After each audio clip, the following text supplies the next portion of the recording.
semuanya, Shalom. Hari ini kita akan melanjutkan pembelajaran kita, di mana minggu lalu kita sudah bernyanyi, yaitu bersyukur kepada Tuhan. Dan sekarang judul pembelajaran kita yaitu bernyanyilah dengan roh dan akal budimu. Ada 4 bagian yang akan kita bahas, yaitu kata pengantar, mendalami cerita Alkitab, memahami nyanyian jemaat dalam ibadah Kristen, dan yang keempat adalah rangkuman atau kesimpulan. Sekarang kita masuk dalam kata pengantar. Sebelum memulai pelajaran, seharusnya kita bernyanyi. Tapi karena kita sudah bernyanyi sebelumnya, Ibu sudah mengirimkan video tentang bersyukur kepada Tuhan. Jadi kita hanya menghayati makna atau isi daripada lagu yang sudah kita nyanyikan.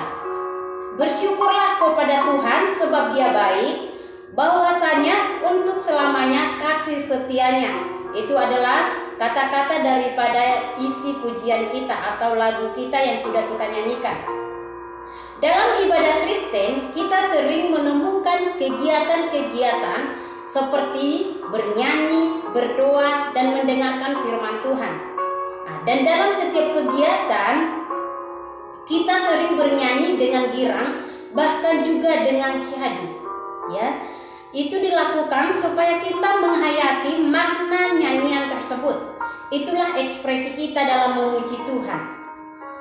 Kita masuk dalam bagian kedua, mendalami cerita Alkitab. Dalam 1 Korintus 14 ayat 15b sampai 19, nanti boleh dibuka di dalam Alkitabnya. 1 Korintus 14 ayat 15b sampai 19, Ibu hanya menerangkan, dibaca di Alkitabnya.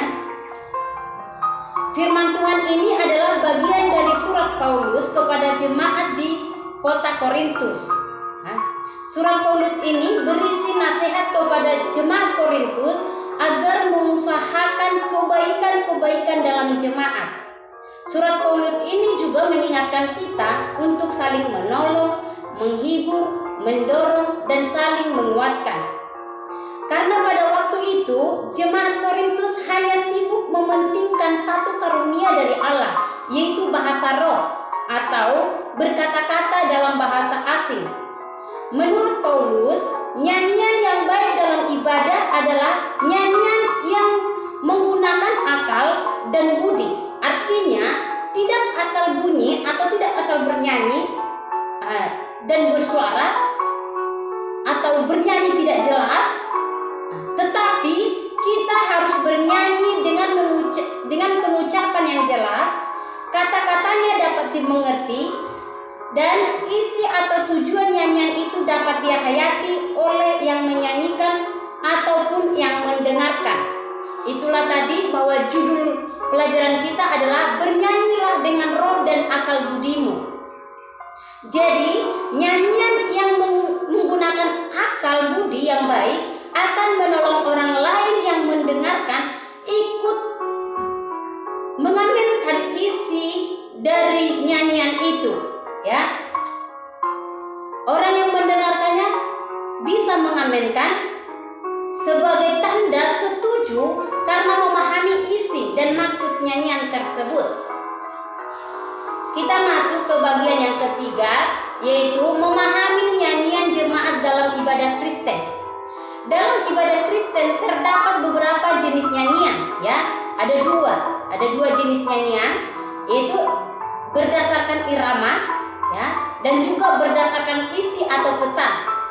Berdasarkan irama ada 3 bagian.